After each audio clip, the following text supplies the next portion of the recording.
The alien emperor rejected the alien unicorn for years, until a human mechanic gave it a new life. It was said the unicorn once walked beside stars.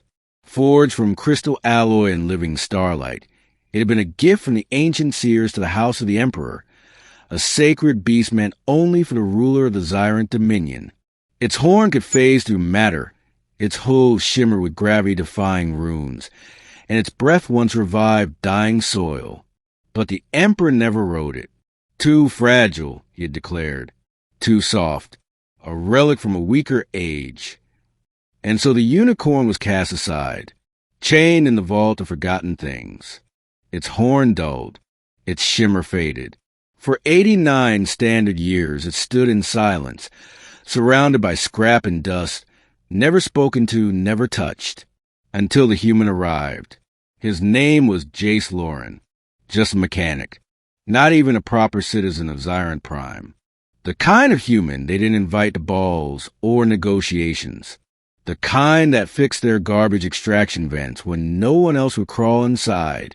He'd been hired to clean out the lower vault systems after an AI short circuit had flooded level 9 with plasma grease. And that's when he found it. The unicorn stood amidst the ruin, like a ghost of some other world. Its once silver mane hung in static tangles. Its legs jittered from neglected servo feedback loops. The horn had lost power entirely. Stars, Jace whispered, stepping forward. You're beautiful. It turned its head. Eyes, flickering and low on power, locked onto him. He expected it to flee or glitch or collapse. Instead, it bowed. Jace wasn't a mystic. He didn't believe in chosen ones or divine machines. But something about the unicorn tugged at him like gravity. He stayed after hours, repaired the rusted servo joints with scavenged parts, cleaned the glassy mane. He even reprogrammed the defunct nanoforge just to reconstruct some of its lost horn crystal. I don't know what they called you, he muttered one night as he welded a stabilizer into the creature's flank. But I think I'll call you Nova. The unicorn hummed faintly in reply. Word got out. A low-born human was tampering with Imperial relics. Guards came. Bureaucrats shouted. The Emperor's steward demanded answers. She's junk, Jay said. She was left here. All I did was fix her. She is a symbol of our house, spat the steward. Not your personal salvage project. The Emperor himself descended the next day, hovering throne, obsidian robes, and all. Jay stood beside Nova like a grease-covered knight. The Emperor's eyes narrowed. You restored it? I brought her back to life. She's a machine. She's more than that. Nova stepped forward. Her hooves didn't clang. They sang. Each step shimmered with renewed force. Her mane flickered like solar flares. Her horn, once dull, now pulsed with quiet energy. She bowed to me once, the Emperor murmured, years ago, but I could not feel her spirit. You didn't see her, Jay said. You wanted a weapon. She needed a friend. That night, everything changed.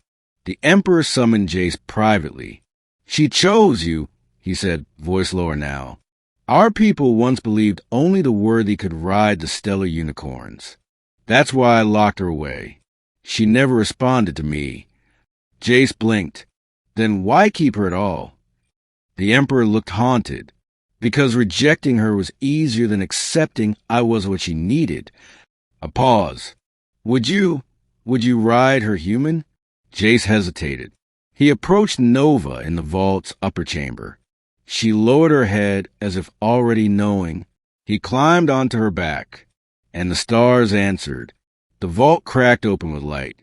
Nova leapt, not through the air, but through space itself, across gravity wells and solar rings. She ran across constellations like stepping stones, whose blazing light trails behind her. Jace laughed, not in triumph, but in awe. When they returned to the palace dome, every noble on Xyrant Prime was watching, and the Emperor knelt. From that day forward, Nova was no longer a forgotten relic. She was the emissary of peace, riding beside the mechanic-turned-ambassador Jace as he brokered treaties, soothed rebellions, and reminded the galaxy of something long lost, that even in the coldest empires, wonder could be reborn, and sometimes it took someone from the dirt and grease to see what royalty never could.